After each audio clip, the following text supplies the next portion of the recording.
In America, you know, once upon a time, if you were a star, that was good enough.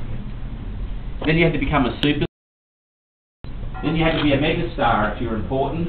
Do they have an uber star yet? I don't know. Maybe they do. But icon is overused. But Grange actually has that title from the National Trust in Australia, so it is considered to be a heritage icon of Australia. This is the new release. You can see here the consistent American oak. Every barrel is new. What hasn't changed, inclusion. When we were here last year, we said there have only been 5 vintages of Grange that have been 100% Syrah or 100% Shiraz. The 1951, the 1952, the 1963, the 1999 and the 2000. Only 5. 5 have been 100% Shiraz. All others contain a little bit of Cabernet. Now why 4.1%? Where did that come from? That's what it worked out to arithmetically. When we make the selection for Grange and 707 and Yattarna, we make the selection organoleptically blind. We don't know the volume of what's in the sample containers. We don't know the vineyard. We don't even know the variety when we're selecting for Grange. So in other words, it could be a sample from just 2 barrels or 20 barrels. It could come from the Barossa, or it could come from Coonawarra. It could come from anywhere. All those contenders, there are hundreds and hundreds, and we make the selection blind. Now, that takes out 2 very important biases. Firstly, it takes out the emotional bias. Oh, but it comes from Mr. Gersh. He's been a grower forever. He's always looked after Penfolds. His wine must go into Grange. Well, sorry. Not that it's not good enough.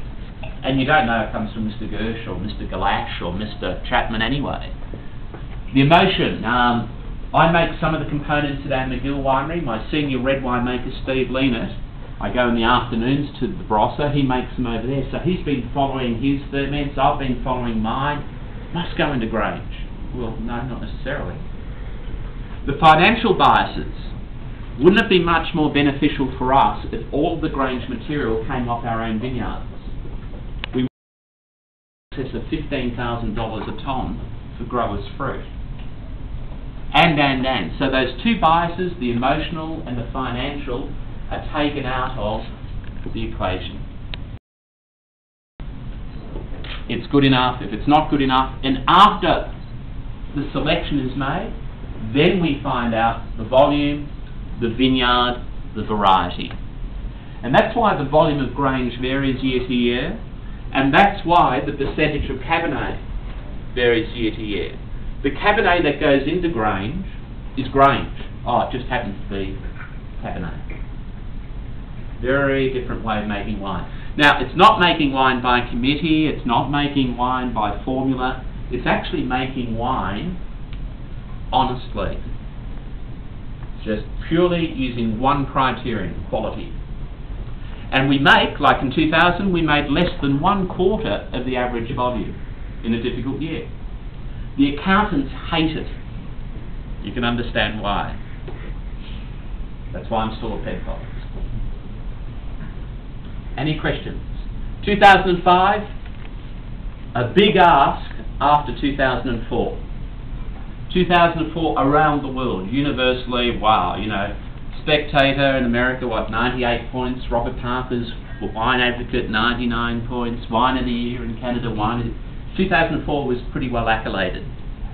2005 is probably more Grange-like, but without the ostentatious show, here I am. This one, again, I mentioned it earlier, doesn't want to reveal itself. This one's not showing you anything at all yet. It's 5 years old.